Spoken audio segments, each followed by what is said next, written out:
تکبیر اولا پر یہ بتا نیت کیا ہے، یہ بتا کہ تیرا ارادہ کیا ہے۔ شیخ سعدی فرمایا کرتے تھے تیرے وجود کا قبلہ تو سیدھا ہے، دل کے قبلے کی بھی بات بتا۔ تیرے وجود کا قبلہ درست ہے پر دل کے قبلے کی بھی، ہاں خودی کا سر نہاں لا الہ الا اللہ، خودی کا تیگ فساں لا الہ، یہ دور اپنے ابراہیم کی تلاش میں ہے۔ صنم کدا ہے جہاں لا الہ الا اللہ، صنم کدا ہے جہاں لا الہ الا اللہ، اور اگرچہ بت ہیں جماعت کی آستینوں میں پر مجھے ہے حکم اذاں لا الہ الا اللہ۔ تو یہ جو ہمارا مزاج ہے نا لوگوں کو دکھانے کا، بتانے کا، سنانے کا، شیخ ابو العباس مرسی فرماتے کہ مجھے کئی دفعہ محبوب کریم علیہ السلام کا دیدار نصیب ہوا، میرا اور حضور کا معاملہ تھا، پھر میں نے لوگوں کو بتانا شروع کر دیا۔ فرماتے ہیں پھر انہوں نے آنا چھوڑ دیا، اس لیے کہ کچھ باتیں ایسی ہوتی ہیں جو بتانے کی نہیں ہوتی، لیکن کچھ بندوں کو بشارتیں ہوتی بڑی ہیں، وہ ان بیچاروں کو بد ہضمی ہو جاتی، وہ بتائیں نا جب تک 20 لوگوں کو، تب تک ان کی وہ بد ہضمی ختم ہے۔ حالانکہ ہر چیز بتانے کی، دکھانے کی، سنانے کی، ہر چیز کی وضاحت دینے کی نہیں ہوتی، ہر چیز ایسی نہیں ہوتی۔ حضرت ابو ہریرہ جیسے لوگ فرمایا کرتے تھے علم کی 2 تھیلیاں، ایک کھولی ہے، دوسری کھولو تو مجھے قتل کر دو۔ ہر چیز کو بتانے سمجھانے کی ہوتی ہے۔ تو خلوص دیکھیں کتنا ہے اس میں، للہیت کتنی ہے، اللہ کی رضا کتنی۔ الحمدللہ تعالی اس مہینے سے، یہ جو جولائی کا ہے، میرے خیال ہے 4-5 جولائی سے حج کی فلائٹ شروع ہو جائیں گی انشاءاللہ تعالی۔ خوش نہیں ہوئے آپ سن کے؟ جو جا رہے ہیں رب ان کا قبول فرمائے، اور جو رہ گئے اللہ انہیں موقع عطا فرمائے۔ ای سعادت بزور بازو نیست تا نہ بخشندہ خدائے بخشن، یہ سعادتیں بازو کی قوت سے نہیں ملتی، تبھی ملتی ہیں جب اللہ عطا کرتا ہے، جب رب اپنے فضل سے عطا کرتا ہے پھر یہ سعادتیں ملتی ہیں۔ لوگ حج کے لیے جا رہے ہیں، اور آپ کو پتہ ہے حج بھی آج کل ساتھ ساتھ حج ہوتا ہے، ساتھ ساتھ سیلفی ہوتی ہے، آخر تک چلتا ہے۔ ایک بزرگ تھے حضرت ابو مرتعش ان کا نام تھا، وہ فرماتے ہیں میرا 4تھا-5واں حج تھا، نفلی حج کرنے کے لیے میں جا رہا تھا، تیاری میری مکمل ہو گئی تھی، 2-4 دنوں میں میری روانگی تھی، ارادہ میرا مضبوط تھا، معاملات سارے طے ہو گئے تھے، بس میں جانے کے قریب تھا۔ فرماتے ہیں کہ میں ایک دن گھر میں بیٹھا تھا، کریں اماں جی نے نا کہا بیٹا ذرا پتر ذرا پانی کا پیالہ دینا۔ تو فرماتے میرے دل میں خیال آیا کہ ایک تو میں عالم ہوں، صوفی ہوں، درویش ہوں، مولوی ہوں، اور دوسرا یہ کہ میری کل پرسوں تیاری بھی ہے، تو پانی تو چھوٹا بھائی بھی دے سکتا ہے، یہ کام کو بچہ بھی کر لے گا۔ میں نے چھوٹے کو اشارہ کیا ذرا پانی دینا، وہ گیا اور مٹکے سے پانی بھر کے اماں کو دے دیا۔ کہتے ہیں جب اس نے اماں کو پانی دیا نا تو میرے اندر پھر مد و جزر شروع ہوا، پھر میری ضمیر کی آوازیں اٹھنے لگیں، پھر اندر سے بلندی ہونے لگی، پھر آوازیں آئیں، اور پھر میں نے اعلان کیا، میں نے کہا اوہو یہ کیا ہوا، سینکڑوں اور ہزاروں میل حج کرنے کے لیے جانا میرے لیے آسان ہے، اور یہ 2 قدم اماں کو پانی دینا میرے لیے مشکل ہے، یہ کیا بات ہوئی؟ حالانکہ حج کرنے سے بھی اللہ نے راضی ہونا تھا، اور اماں کو پانی پلانے سے بھی اللہ نے راضی ہونا تھا، پر یہ میں کس جگہ کھڑا ہو گیا ہوں کہ سینکڑوں میل اور ہزاروں میل جا کے حج کرنا میرے لیے آسان ہے، لیکن پانی بھر کے لانا میرے لیے مشکل ہے۔ چند قدموں کے فاصلے پہ مٹکا پانی کا پڑا ہے۔ فرماتے ہیں بس اسی وقت پھر مجھے سمجھ آئی کہ وہ حج میں لوگوں نے ذرا حاجی حاجی کہنا ہے نا، حج میں لگا شور اٹھے گا نا کہ چھٹا حج کر کے آیا ہے، حج میں ذرا آوازیں اٹھیں گی نا ماشاءاللہ کیا بات ہے، پھول ڈلیں گے اور پتیاں گریں گی اور نام ہوگا، لیکن اماں کو پانی دینے سے کسی نے اعلان تو نہیں نہ کرنا، شاباش تو نہیں نہ دینی، کسی بندے نے آواز تو نہیں نہ اٹھانی۔ فرمایا میں اسی وقت اسی لمحے اٹھ کے ماں کے قدموں میں بیٹھا اور پیر پکڑ کے کہا اماں مجھے معاف کر دے۔ اماں کہنے لگی بیٹے کیا ہوا؟ میں نے کہا اماں مجھے سمجھ آ گئی، آج میرا نفلی ہے، میں اس سال نہیں جاؤں گا، اگلے سال جاؤں گا، اب یہ پورا سال میں تیری نوکری کروں گا، میں تیری خدمت کروں گا، تیرے پیر دباؤں گا، تیرے لیے کھانا لاؤں گا، میں تیری ڈیوٹی کروں گا، اس لیے کہ مجھے سمجھ آئی ہے کہ نیکی کا تصور اصل میں ہے کیا۔ ہم بالعموم وہ نیکی کرنے جا رہے ہوتے ہیں جو نیکی بھی ہوتی ہے اور دنیا میں اس کا نام بھی ہوتا ہے، تذکرہ بھی ہوتا ہے، اس کی وجہ سے ہمارا قد بھی اونچا ہو رہا ہوتا ہے۔ حالانکہ نیکی کا تصور تو بڑا چھوٹا سا ہے، کل معروف صدقہ، مسکرا کے ملنا بھی نیکی، رزق حلال کما کے بچوں کو کھلانا بھی نیکی، گلی سے پتھر اور کانٹا اٹھا دینا بھی نیکی۔ پر ہمیں تو کوئی لمبی چوڑی نیکی چاہیے، کوئی بڑی نیکی چاہیے۔ اس لیے بہت سارے ایسے لوگ ہیں جو نیکیاں ان کی پہنچ میں ہوتی ہیں وہ نہیں کرتے۔ وہ محرم کے ایام میں نا ایک جگہ پہ حاضری کا موقع ملا تو وہاں ایک صاحب کہہ رہے تھے ہم مریں گے، لڑیں گے، جانیں دیں گے، قربانی دیں گے، ہم امام علی مقام کی سنت ادا کریں گے، سارا کچھ کریں گے۔ تو بعد میں وہ میرے پاس بیٹھے تو میں نے انہیں کہا کہ جب جنگ کا موقع آئے گا تو انشاءاللہ لڑیں گے، جانے بھی دیں گے، پر ابھی آپ یہ کام کریں کہ امام حسین ایک رات میں پورا قرآن پاک پڑھا کرتے تھے، یہ والی سنت امام حسین کی شروع کریں، یہ والی سنت ابھی آپ سٹارٹ، جب وہ موقع آئے گا تو انشاءاللہ وہ کام بھی کریں گے۔ تو یہ والی سنت آپ سٹارٹ کریں امام صاحب کی۔ امام صاحب 100 نفل پڑھا کرتے تھے فرض نماز کے علاوہ روزانہ، 100 رکعت نماز نفل، تو آپ یہ والی سنت امام حسین کی شروع کریں نا، تو جب کربلا سجانے کی باری آئے گی تو پھر کربلا بھی سجا لیں گے۔ لیکن ہم نے یہ والے کام نہیں کرنے، نمازیں 5 پوری نہیں پڑھنی، ہم نے تو صرف کربلا والی سنت ادا کرنی، نعرے لگانے ہیں، وہاں تک پہنچنا ہے۔ میرے عزیز یاد رکھیں، اللہ کی رضا ہر جگہ پیش نظر ہو۔ میرے رسول کریم صلی اللہ تعالی علیہ وسلم کی عالی مرتبت خدمت میں ایک جنگ کے موقع پر صحابہ نے عرض کیا تھا کہ یا رسول اللہ صلی اللہ تعالی علیہ وسلم فلاں آدمی بڑی ہمت سے لڑ رہا ہے، جہاد کر رہا ہے، بڑی بات ہے۔ تو حضور نے فرمایا یہ جہنمی ہے، جہاد کر رہا تھا، توجہ ہے میری بات پر؟ حضور نے فرمایا یہ جہنمی ہے، یہ دوزخی ہے، یہ بندہ جنتی نہیں۔ جب سرکار دو عالم صلی اللہ تعالی علیہ وسلم نے یہ بات ارشاد فرمائی تو صحابہ کہتے ہیں ہمیں تجسس ہوا کہ یہ کیا بات ہوئی، اتنی ہمت سے، جوان مردی سے، اتنی وہ دلیری سے لڑ رہا ہے اور حضور نے فرما دیا دوزخی ہے۔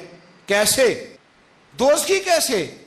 تو ایک صحابی کہنے لگے میں اس کا پیچھا کرنے لگا، جب پیچھا کرنے لگا تو اس پر نا کچھ زخم کاری لگ گئے تھے، زخم گہرے تھے، وہ زخموں کو برداشت نہ کر سکا اور ایک مقام ایسا آیا کہ اس نے خود اپنے پیٹ میں خنجر لگا کے، پیوست کر کے، خنجر مار کے یا تلوار مار کے یا نیزہ مار کے اس نے خودکشی کر لی، زخموں کی تاب نہ لا سکا۔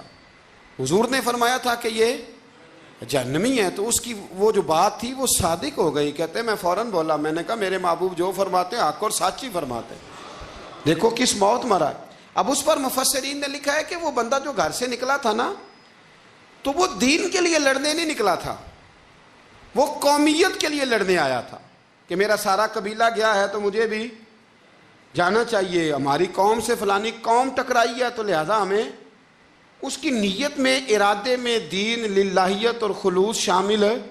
اس کی دلیل وہ حدیث ہے جس میں حضور نے فرمایا کہ عالم بھی، سخی بھی اور شہید بھی اس وجہ سے جہنم میں جائیں گے معاذ اللہ کہ ان کی خدمات کی وجہ اللہ کی رضا نہیں تھی، خدمات کی وجہ ذاتی شہرت تھی، بہادری کے دعوے تھے، سخاوت کا سبب یہ تھا کہ لوگ انہیں سخی کہیں۔ خلوص والا جو عمل ہوتا ہے نا، خلوص والا، وہ تو بڑا تھوڑا بھی ہو تو قبول ہوتا ہے، اس میں بڑی، دیکھیں نا اللہ کی بارگاہ میں مقدار نہیں دیکھی جاتی، معیار دیکھا جاتا ہے، مقدار نہیں دیکھی جاتی، معیار دیکھا جاتا ہے۔ نبی کریم علیہ السلام نے ایک جنگ کے موقع پہ اعلان کیا کہ ہر بندہ چندے میں حصہ دے، قحط کا زمانہ ہے، بہت زیادہ مال کی ضرورت ہے، ہر آدمی آئے، حصہ ڈالے، آگے بڑھے۔ جب سرور دو عالم صلی اللہ تعالی علیہ وسلم نے یہ اعلان فرمایا، حضور نے حکم دیا تو بڑا بڑا مال دیا۔ حضرت عثمان غنی نے کئی 100 اونٹ دیے مال کے بھر کے، حضرت صدیق اکبر نے بھی بڑا دیا، فاروق اعظم نے بھی آدھا مال دیا، حضرت عبد الرحمن ابن عوف جیسے لوگوں نے ہزاروں اور لاکھوں دینار دیے۔ ایک غریب صحابی تھے، وہ فرماتے میں نے زور سے عصر تک یہودی کے باغ میں مزدوری کی، چند کلو کھجوریں ملی تو لا کے میں نے حضور کی بارگاہ میں نذرانہ پیش کیا۔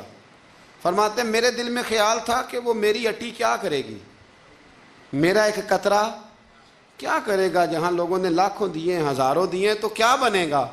لیکن فرماتے ہیں قربان جاؤں، وہ ڈھیر لگا تھا مسجد نبی میں مال کا، میرے نبی نے نا وہ مال اٹھا کے جو میں نے دیا تھا اس کے اوپر بکھیر دیا، اور حضور فرمانے لگے سن بھائی، جتنا ان سب کو اجر ملے گا اتنا اللہ تجھے اکیلے کو عطا فرمائے گا، اتنا تجھے اکیلے کو ملے گا۔ پیچھے دلیل ہے، میرے نبی پاک علیہ الصلوۃ والسلام کے فرمان کے پیچھے دلیل ہے کہ اس میں خلوص بڑھا تھا، اس بندے میں للہیت بڑی تھی، اس میں ذوق تھا، شوق تھا، ہمت تھی، اس نے محنت کی تھی، تو خلوص والا تھوڑا عمل بھی زیادہ ہو گیا۔ چھوڑیں ریاکاریاں، چھوڑیں تصنع، کوئی بھی کام کریں تو پہلے دل سے فتویٰ پوچھیں، پہلے اپنے آپ سے پوچھیں کہ یہ جو کام میں کر رہا ہوں، جس طرف میں جا رہا ہوں، یہ بات درست ہے کہ نہیں۔ پھر جب آپ سمجھ لیں کہ بات درست ہے، پھر اس پر اور محنت کریں اور خلوص کا مظاہرہ کریں۔ اب جب نماز کی نیت کے لیے کھڑے ہوں تو پھر ایک دفعہ نیت، یہ جو نیت ہوتی ہے نا نماز کی، اس کا مقصد بھی یہ ہوتا ہے کہ ذرا نا جسم کا قبلہ بھی ٹھیک کر لو اور ارادے کا قبلہ بھی ٹھیک کر لو، ذرا نا درست کر لو اپنے آپ کو۔ نیت المومن خیر من عملہ، مومن کی نیت اس کے عمل سے بھی بہتر ہوتی ہے۔ دعا کرتا ہوں اللہ کی بارگاہ میں اللہ ہمیں اپنی اور اپنے محبوب کی رضا نصیب فرمائے۔ آخر دعوانا ان الحمدللہ رب العالمین۔ دیکھنے کو یا محمد یوں تو کیا دیکھا نہیں، دیکھنے کو یا محمد یوں تو کیا دیکھا نہیں، ہاں مگر محبوب کوئی آپ سا دیکھا نہیں، ہاں مگر محبوب کوئی آپ سا دیکھا نہیں۔ ایک سے ایک بڑھ کر حسین دیکھے مگر یا مصطفیٰ، ایک سے بڑھ کر ایک حسین دیکھے مگر یا مصطفیٰ، تم سے بڑھ کر حسن والا، تم سے بڑھ کر حسن والا۔